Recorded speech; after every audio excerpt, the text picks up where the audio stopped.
سبحانك لا علم لنا إلا ما علمتنا إنك أنت العليم الحكيم ولا حول ولا قوة إلا بالله العلي العظيم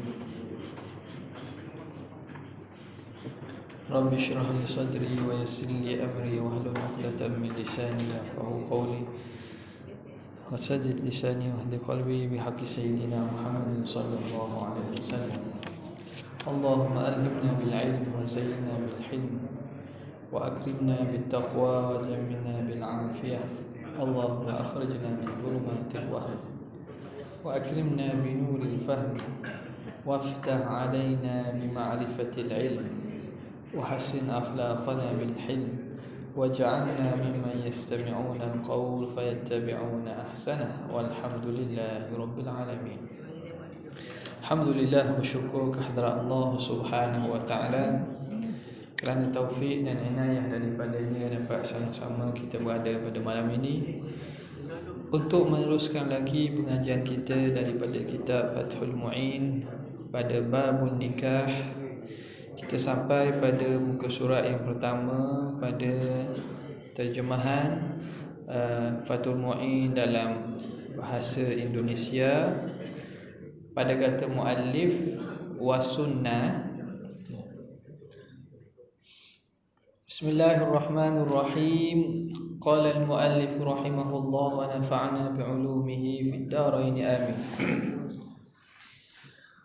Wa sunnah ay an-nikahu lita'iqin ay muhtajin lil wat'i wa in ishtaghala bil ibadati qadirin ala mu'natin min mahrin wa kiswatin wa fasli tamkinin wa nafaqati yaumihi. Baca dah tak? Tak apalah, kita ambil baliklah. Kata dia, sunat bernikah bagi lelaki ta'iq, iaitu yang telah memerlukan bersetubuh sekalipun terleka dengan melakukan ibadat. Kita dah sebut bahawa ni terjemahan terleka tu makna sini sibuk, sibuk dengan melakukan ibadat, yang mampu memikul biaya untuk mahar dan untuk pakaian semusim tamkin, semusim panas dan dingin yang ia mendapat tamkin di sana. Tamkin yang dimaksudkan di sini ialah satu kondisi yang membuat dirinya sunnah bernikah. Kita sebut dah, takrif tamkin ni bukan maksud di sini. Tamkin ni iaitu perempuan itu menyerah diri. Maka dia mampu memberi nafkah ketika tempoh-tempoh perempuan itu dia serah diri kepada suami dia. Bukan dengan terjemah tamkin itulah, dan untuk nafkah sehari semalam tamkin. Lil akhbari thabitati fis sunani wa qad awradtu jumlatan minha fi kitabi ihkami ahkamin nikahi wa lima fihi min hifdzid dini wa baqa'in nasli. Itu semua kerana berdasarkan pada dalil-dalil dalam sunnah Nabi telah kami kemukakan banyak-banyak, antara lainnya dalam buku kami Ihkamu Ahkamin Nikah. Juga kerana dengan nikah bererti memelihara agama dan kelanggengan keturunan, kelangsungan kelestarian, makna keberterusan keturunan itu. Jadi kita dah sebut pada minggu lepas bahawa dia pengarang rahimahullah taala menyatakan hukum asal hukum nikah ialah sunnah kepada at-ta'iq, orang yang berkeinginan untuk beristeri. Dimaksudkan muhtajin lil wat'i, yang berkeinginan untuk bersetubuh. Sunnah itu ghayahnya wa inishtaghala bil ibadah, walaupun dia sibuk melakukan ibadat, hatta kepada abid sekalipun. Lagi qadirin, sunnah itu kalau dia mampu. qadirin ala mu'natin, mampu untuk belanja. Belanja tu merangkumi dua. Min maharin, daripada mahar, mampu bayar kahwin. Wa kiswati fasli tamkinin wa nafaqati yaumi, dan juga nafkah. Nafkah ni merangkumi kiswah, pakaian pada tempoh tamkin. Fasal tamkin, fasal di satu setahun tu dikira ada dua fasal, musim panas, musim sejuk. Itu pada kita kira gitulah, kiranya umum. Ulama bahagikan musim panas dan musim sejuk. Tempat kita ni tak ada musim panas, musim sejuk. Jadi pakaian pada musim tamkin, musim panas atau musim sejuk, perempuan layak mendapat 2 kali persalinan dalam setahun. Wa nafaqati yaumihi, dan nafkah belanja harinya, hari tamkin, hari yang mana dia taat kepada suami dia.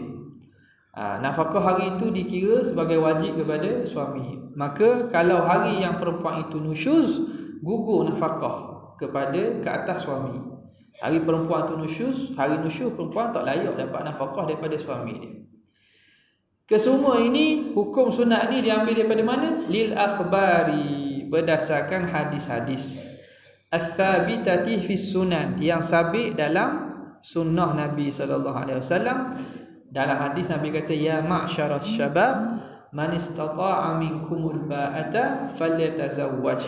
Wahai pemuda-pemuda sekalian, siapa di kalangan kamu mampu belanja dan juga nafkah, maka hendaklah bernikah. Fa in lam yastati fa innahu aghaddu lil basar wa ahsanu lil farji. Kerana menikah itu boleh menundukkan pandangan dan boleh menjaga kemaluan. Wa man lam yastati' fa alaihi bis-shaum. Siapa yang tidak mampu, maka hendaklah dia berpuasa. Fa innahu lahu wija, kerana sesungguhnya puasa boleh menjadi perisai kepada dia. Itu maklumlah hadis tersebut. Dan dia kata sini, waqad awradtu jumlatan minha, dan saya telah datangkan, pengarang Syekh Zainuddin Malibari, dia kata dia telah datangkan jumlatan, satu kumpulan, sebanyak hadis ataupun sebab-sebabnya hadis-hadis tersebut daripada hadis-hadis Nabi sallallahu alaihi wasallam fi kitabi, dalam kitab dia. Kitab dia nama apa? Ihkami ahkamin nikah. Ihkami ahkami. Yang pertama tu hamzah baris bawah, ihkam. Yang kedua hamzah baris atas, ihkami ahkamin nikah. Kalau fi kitabi, sebab dia duduk tempat jar majrur, ihkami ahkamin nikah. Kalau nama dia ihkamu ahkami an-nikah. Ihkam maknanya penelitian. Ihkam makna bersungguh, penelitian. Pada telitinya, cermaknya pada hukum-hukum yang berkaitan dengan nikah. Walima fihi, itu hadis-hadis ataupun kita kata dalil naqli, dalil secara naqli, iaitu daripada Quran dan juga hadis. Walima fihi min hifdzid din wa baqa'in nasli, dan dari kerana pada nikah itu menjaga agama dan mengekalkan keturunan. Ini hikmah dia. Ataupun dalam kita panggil perkara daruriyat, dia menjaga daruriyat, menjaga agama dan menjaga keturunan. Bercakap mengenai maqasid syariah kan. Antara salah satu maqasid syariah ialah menjaga agama dan juga menjaga keturunan. Maqasid syariah hak 5 tu. Jadi dengan bernikah ini dapat menjaga agama dan juga menjaga keturunan, kelangsungan manusia di muka bumi ini. Dan sebenarnya berkait juga dari segi lain pun, dengan ekonomi, dengan maruah dan semuanya ada kaitan mereka. Kemudian kepada hukum lain pula, kata muallif, wa ammat taiqu al-ajizu 'anil mu'ani fal aula lahu tarkuhu wa kasr hajatihi bis-shaumi la bid-dawa. Mengenai orang taik Taik ni makna berkeinginan untuk nikah. Yang tidak mempunyai biaya untuk tersebut di atas, ada yang lebih utama adalah jangan menikah dahulu dan memotong gelojok seksualinya dengan cara berpuasa, bukan menggunakan obat-obatan. Jadi ni hukum seterusnya pula. Dia kata orang yang taik, yang ada keinginan, tapi al-ajiz 'anil mu'an, yang tak mampu belanja, duit tak ada nak bayar mas kahwin, nak beri nafkah anak orang pun tak mampu. Ni orang kata nak nikah nak pergi makan pasir. Nak pergi makan benda, tak mampu nak memberi belanja. Maka al-fal aula lahu, yang lebih aula baginya tarkuhu, meninggalkan menikah. Bila begitu, bagaimana keinginan tu ada, wa kasru hajatihi bis-shaum, dan memecahkan mematahkan hajatnya dengan cara berpuasa. Maknanya dengan puasa. Nabi kata puasa itu fa innahu lahu wija, puasa boleh menjadi penghalang, perisai. Tapi syaratnya kena puasa dengan cara betul lah. Puasa dengan cara betul dan berbuka dengan cara betul. Yang jadi masalahnya, ya puasa ni puasa, tapi bila buka dengan banyak, jadi nafsu kau naik. Nafsu kau naik. Dia puasa molek dah. Bila buka tu makan lebih, tu bukan jadi dapat mengurangkan nafsu, jadi kau naik nafsu. Sebab bila perut kenyang, dia akan bawa kepada nafsu perut, bawa kepada nafsu maluah. Itu benda yang ulama sebut. Maka jadi cara dia puasa, tapi dengan puasa dengan cara yang sunnah. Puasa dengan cara yang sunnah, dan dengan cara beribadat. Itu boleh. La bidawa, tidak dengan ubat-ubatan, dengan guna ubat. Gunalah makan akar kayu, benda tujuan tak nak hilang. Ataupun kalau cara haram tu kasih tu memang haram lah. Mengkasih, tak mengasihi. Kasih dah tu tak boleh lah tu. Macam dia buat apa nama ni, orang-orang zaman dulu, tamadun dulu, dia tak ambuh. Tak ambuh apa ni, terlibat, tak ambuh terikat dengan perempuan ni, dikasih. Tu haram, tak boleh dalam Islam. Dengan ubatan pun tidak boleh. Contoh guna kapur ke, tak, bak air panas jadi tidak dibenarkan. Okay. Sebab dia akan memutuskan nafsu tu dengan keseluruhan. Okay. Jadi kemudian itu masih pada hukum berkaitan dengan orang yang nak menikah ni. Lagi wa kuriha li'ajizin 'anil mu'ani ghairi ta'iqin wa yajibu bin nadhri haitsu nudiba. Makruh bernikah bagi orang tidak taik. Taik ni tidak ada keinginan dan tidak mempunyai biaya. Dia tak keinginan, tak ada ingin pun nak menikah, nak beristeri, dan tak ada biaya pula. Itu makruh. Nikah yang sunnah dilakukan menjadi wajib kerana dinazarkan. Okay, sekarang ni dua lagi hukum. Dia kata bila jadi makruh, wa kuriha li'ajizin, makruh nikah bagi orang tak mampu, orang yang tidak lemah. Ajiz, yang tak mampu. Wa kuriha li'ajizin, yang lemah daripada apa? Anil mu'ani, yang tak mampu nak membayar biaya nikah, tak mampu nak menanggung nafkah. Lagi ghairi ta'iqin, dia pun tak ada keinginan, dia tak mahu cari puang pun, dia tak berhajat pun, dahlah duit tak ada, dia bukan orang senang, dan dia pun tak ada keinginan untuk menikah, maka makruh nikah. Okey. Jadi itu hukum makruh. Wajibnya bila? Wa yajibu bin nadri haitsu nudiba. Dan wajib dengan nazar sekira-kira harus, sekira-kira sunat. Asal hukum sunat. Bila dinazarkan, hukum asal nikah sunat bagi dia. Kenapa sunat tu? Kerana dia ada keinginan dan dia mampu untuk cari biaya menikah. Dan dia nazar pula, maka nikah itu jadi wajib. Itu kata hukum ni satu perbuatan kadang berbeza hukum melihat kepada situasi yang berbeza. Jadi wajib dengan sebab nazar.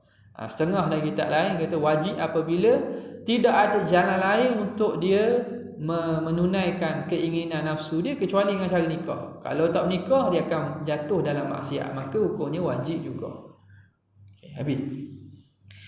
Kemudian masuk kepada muqaddimah nikah, iaitu perkara yang sebelum bernikah apa yang berkaitan. Antaranya berkaitan dengan melihat perempuan, berkaitan dengan pinangan.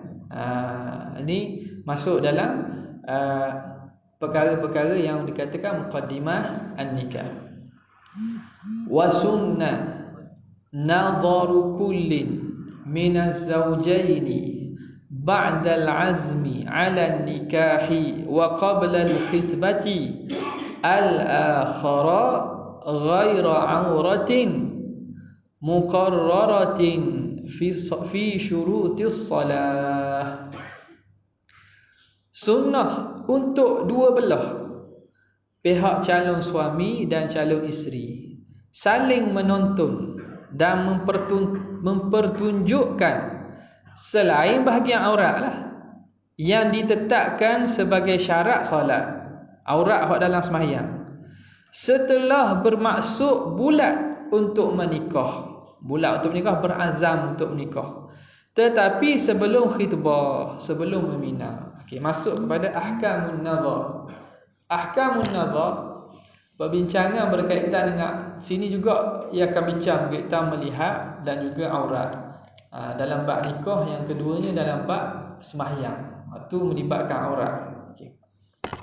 Kata dia wa sunnah, disunatkan nazaru kullin, melihat setiap seorang minaz zaujain, daripada suami isteri. Jadi sunat tengok bakal pengantin ataupun bakal isteri atau bakal suami. Siapa? Hak puan pun sunat tengok orang lelaki, hak lelaki pun sunat tengok orang puan. Sunat. Nabi sebut, Nabi SAW sebut, idza khataba ahadukumul mar'ata fala junaha alaihi an yanzura ilaiha wa in kanat la ta'lam. Apabila seorang kamu nak meminang seorang perempuan, maka tidak ada masalah dia melihat kepadanya walaupun perempuan itu tidak tahu. Walaupun perempuan itu tidak tahu. Dan diceritakan daripada Mughirah bin Syu'bah. Dia cerita pada Mughirah bin Syu'bah, dia kata aku khatabtu jariyatan minal ansar, aku pinang seorang anak dara daripada perempuan Ansar. Lalu aku sebut kepada Nabi SAW, ya Rasulullah, aku pinang dah seorang perempuan. Lalu Nabi kata, ra'aitaha, mu tengok lagi perempuan kamu pinang tu. Jadi ada orang Arab ni, muka tempat kita memang kita buat lah. Bak tengok ni memang maklum dah. Dengan majlisnya semua sekali, merisinya. Tu benda tu salah satu benda yang mencapai matlamat dan maksud nikah lah, yang dibenarkan dan juga disunatkan pada syarak. Kenal mengenal dulu. Tapi setengah daripada adat dan budaya bangsa lain, contohnya Arab, kadang ini nikah je. Kadang-kadang tak kenal pun. Kenalnya bila? Kenal masa malam atau mengantin. Masa tu kalau nasib lah. Nampak tak? Macam cabutan bertuah lah. Nampak tak? Boleh nasib lah. Jadi Mughirah, dia cerita, aku pinang dah seorang perempuan. Nabi tanya, mu tengok tak dia? Kata tidak. Kata Rasulullah, fanzur ilaiha, mu pergi tengok dia, fa innahu ahra ayyudama bainakuma, kerana itu lebih mengekalkan kasih sayang antara kamu berdua. Lalu aku pun datang kepada mereka. Aku datang kepada keluarga yang aku pinang, aku sebut kepada ayah dia. Okey. Lalu bila begitu, masing-masing tengok. Jadi mungkin adat orang Arab ketika itu macam tak boleh tengok lah anak puang ni. Anak puang ni kadang-kadang mereka jaga betul. Jaga betul. Lepas akhir-akhir ni makna bab masalah perempuan ni mereka tu. Zaman dulu nak tengok payah. Nak tengok anak dara lah. Mereka jaga betul.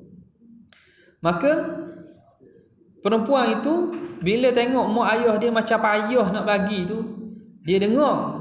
Lalu perempuan tu panggil lelaki tadi.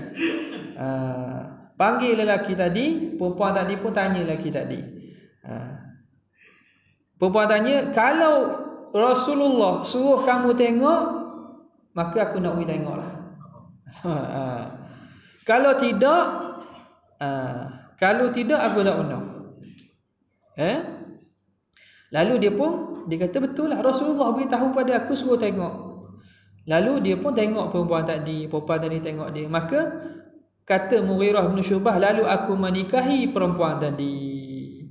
Maka dia kata, tidak aku menikah seorang perempuan lebih aku kasih daripada perempuan tadi. Dan tidak ada perempuan yang lebih aku muliakan lebih pada dia. Dan sesungguhnya aku telah menikah 70 orang perempuan. Apa dah? Mughirah bin Syu'bah maknanya menikah ke-70 ke sekaligus, mati ke cerai ke menikah lain. Kadang-kadang dicerai, kadang-kadang Mughirah bin Syu'bah tabi'in nak dapat kelebihan menjadi menatu sahabat, dia menikah tujuan nak cerai. Nampak tak? Kita pelik macam mana 70 orang. Macam perempuan ni boleh pergi mari jual, ambil batu nak tahuk gitu dah. Dia faham apa berlaku kita dengan sahabat 70 orang, Zainal Ali banyak lagi. Tak. Sayyidina Hasan ramai. Kenapa? Kerana apabila para sahabat ini Rasulullah wafat, tabi'in yang tak sepat dengan sahabat, anak-anak mereka nak dapat kelebihan menjadi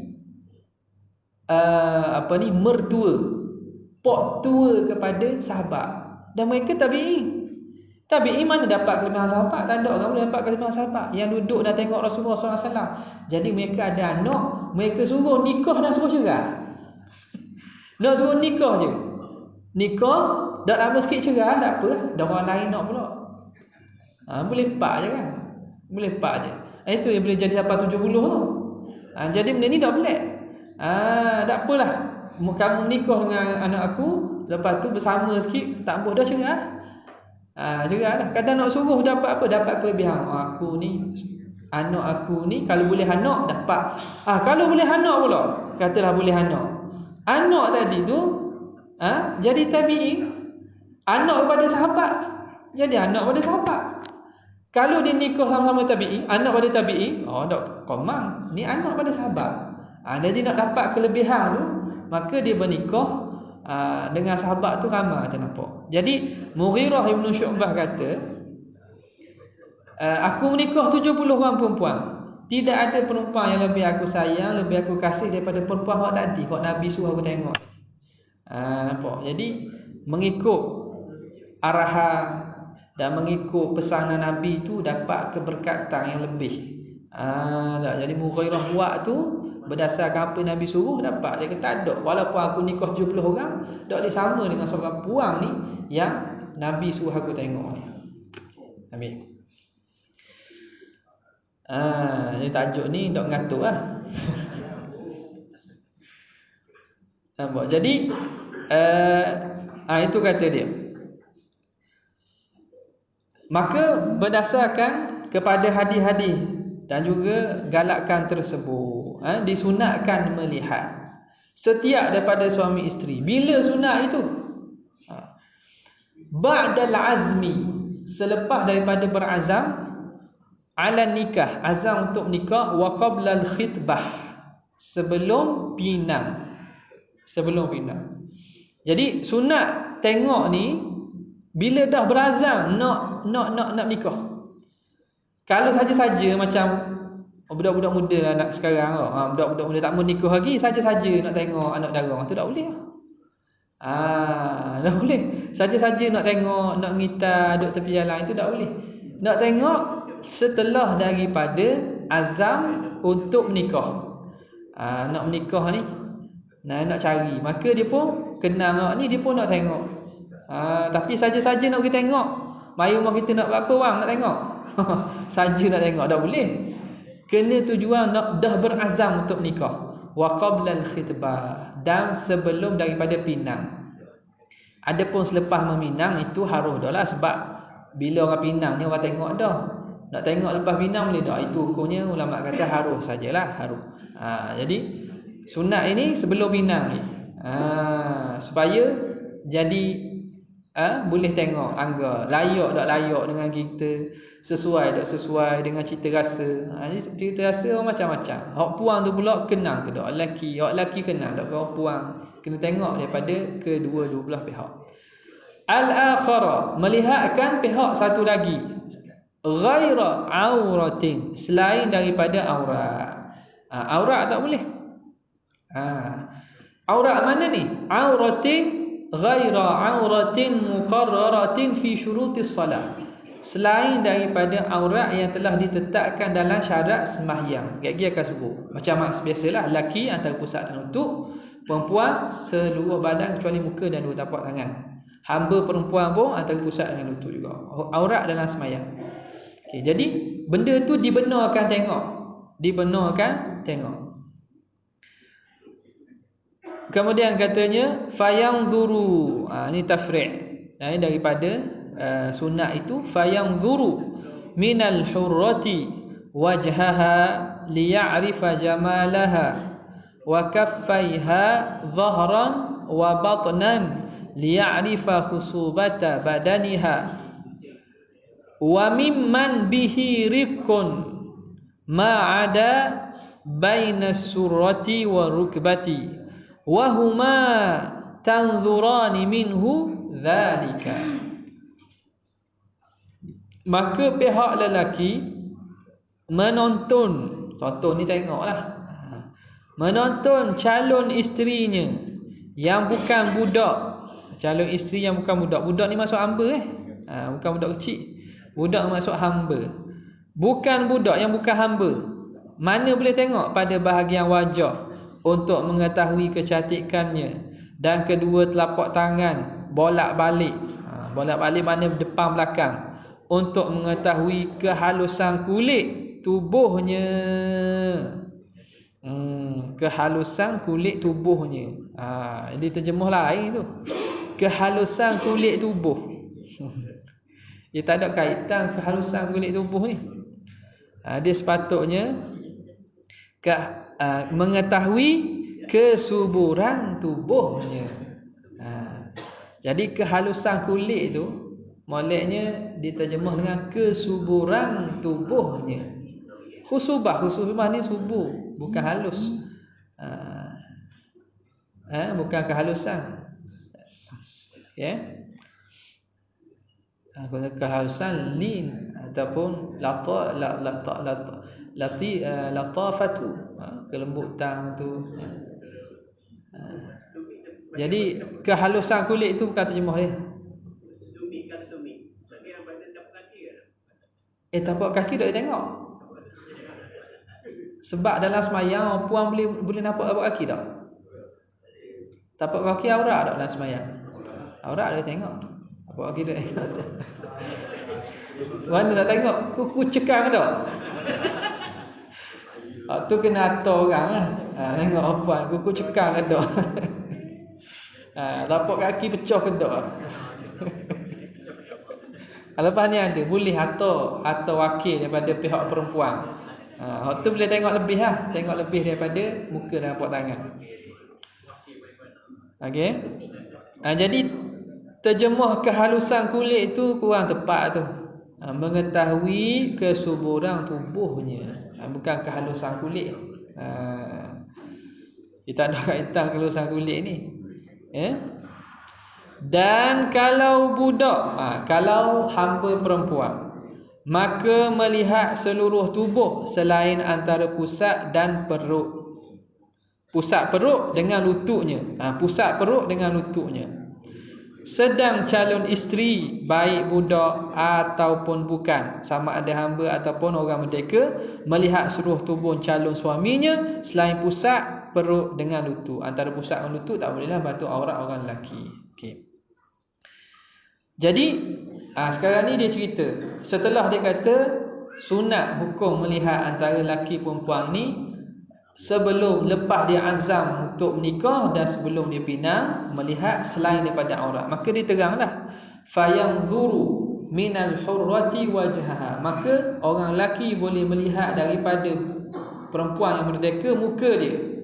Apa tujuan tengok muka? Liya'rifa jamalaha, supaya dapat melihat kecantikan dia. Jadi kecantikan ni pada muka lah. Ada muka. Wa kaffaiha zahran wa batnan, dan juga dua tapak tangannya zahir dan batin, depan belakang. Zahir mana zahir? Zahir hak ni, batin hak ni. Jadi depan belakang boleh tengok tapak tangan. Liya'rifa khusubata badaniha, supaya dapat mengetahui kesuburan badannya. Nampak tak? Jadi tangan nampak, tangan berisi, makna tubuh berisi tu. Tak? Tangan besar, Kalau tangan kuruh tu jenis kuruh. Jadi boleh tengok dengan cara tengok pada tangan. Tengok ni. Bukan salah ni, tengok. Ni tengok. Bukan salah ni. Setuh tak boleh. Setuh tak boleh. Tengok.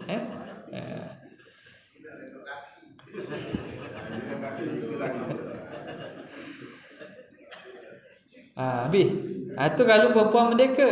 Wa mimman biha rikun, dan daripada perempuan yang ada perhambaan, makna perempuan yang hamba, ma'ada ma baina surrati wa rukbati, selain daripada pusat dan lutut. Hamba aurat dalam sembahyang dia antara pusat dan lutut. Waktu tak boleh tengok hamba perempuan. Jadi kalau nak menikah dengan hamba perempuan maka boleh tengoklah lain daripada pusat dan lutut, selain pada antara pusat dan lutut. Adapun perempuan tengok lelaki, wahuma yanzurani minhu dzalik, dan mereka berdua, makna orang merdeka perempuan dan juga hamba perempuan, boleh melihat daripada lelaki antara pusat dan lutut. Boleh. Itu yang dibenarkan, hak yang dibenarkan. Katanya wala budda fi hillin nadhari min tayakkuni khuluwiha min nikahin wa iddatin wa alla yaghliba ala dhannihi annahu la yujab. Untuk halalnya menonton ini diharuskan adanya keyakinan calon suami bahawa calon isteri tidak bersuami, tidak sedang iddah, dan tidak penuh perkiraan bahawa dirinya akan tidak diterima. Ni syarat lagi. Tadi dia kata boleh tengok. Apa syarat nak tengok? Ada syarat. Katanya wala budda fi hillin nadhari, tak dapat tidak untuk jadi halal tengok itu. Apa dia syarat? Min tayakkuni khuluwiha min nikahin wa iddatin, dari yakin sunyi perempuan itu daripada nikah dan iddah. Perempuan yang kita nak tengok, yakni kita nak menikah lah, nak pinang tu, perempuan tu bukan bini orang, sunyi daripada nikah, makna dia tu bukan bini orang, dia nikah dah. Tak boleh tengok bini orang. Wa iddah, dan dia bukan berada dalam iddah. Iddah mana ni? Iddah raj'i. Iddah hak boleh kembali kepada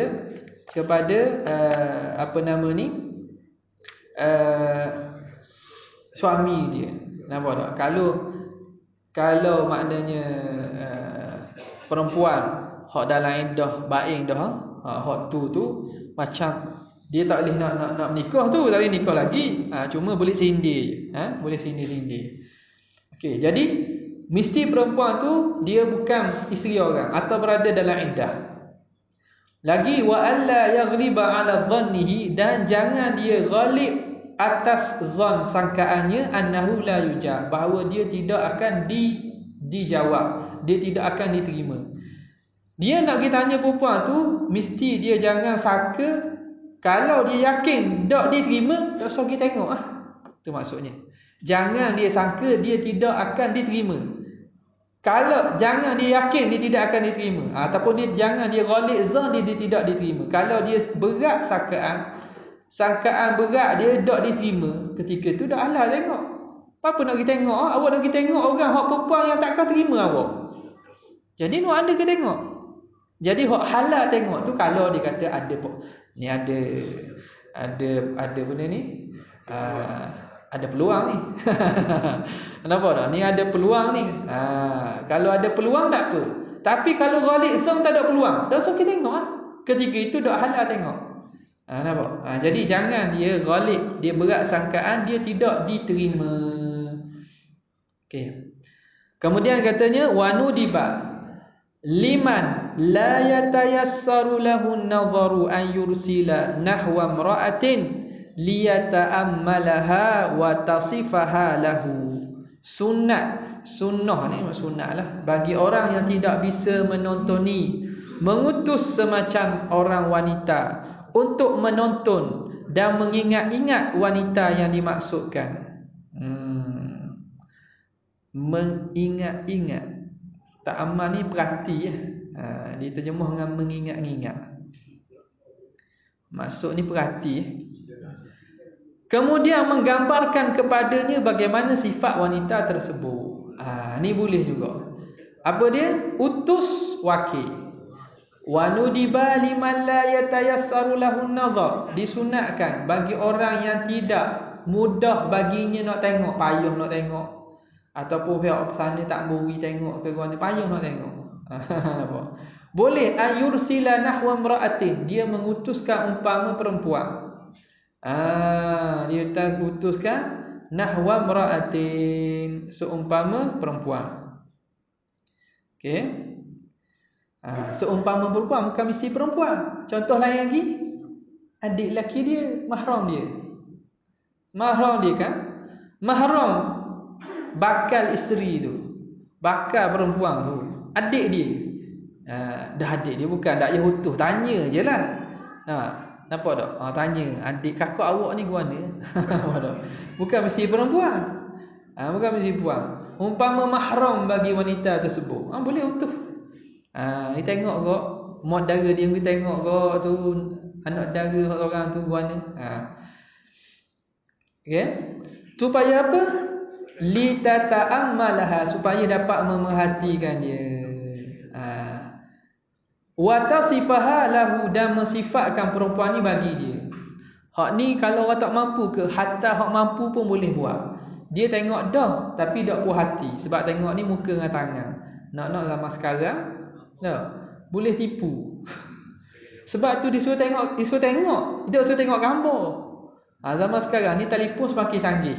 Muka hak udah sepang macam comel. Dia boleh face, dia boleh tukar tu. Dia boleh tukar jadi hak tak ada jerawat, hak tak ada kawah, hak tak ada lubang. Dia boleh ubah belaka. Hak ada tek lalat, hak ada jeragak ni boleh ubah jadi comel. Apa tu, jangan tengok gambar saja. Nabi suruh tengok. Tengok tu tengok secara hidup. Berdepan. Sebab tu hak berdepan pun boleh tipu lagi. Dari makan pekat, dah tahu dah nak mari. Sedap pagi siap dah. Dari pagi anak-anak dara siap dah. Mak dia pun tiba sekali dari pagi siap. Sebab nak mari tengok dalam beberapa minit tersebut. Jadi sebab itu boleh suruh utuh wakil utuh mak orang puang, mak kita ke, mak dara ke, adik kita ke, kakak kita hak puang ke, utus supaya dia menyifatkan. Jadi caranya jangan kabur bila nak mari. Kalau kabur bila nak mari, dia sial lah. Biar tubik tu bangun tidur. Baru rupa asli. Tubik tu bangun tidur. Hangpa tengok. Nampak sungguh ke ataupun hatu kat lima. Boleh tahu keadaan sebenar perempuan tersebut. Jadi bila utuh perempuan, dia boleh lihat lebih daripada muka dan tangan boleh.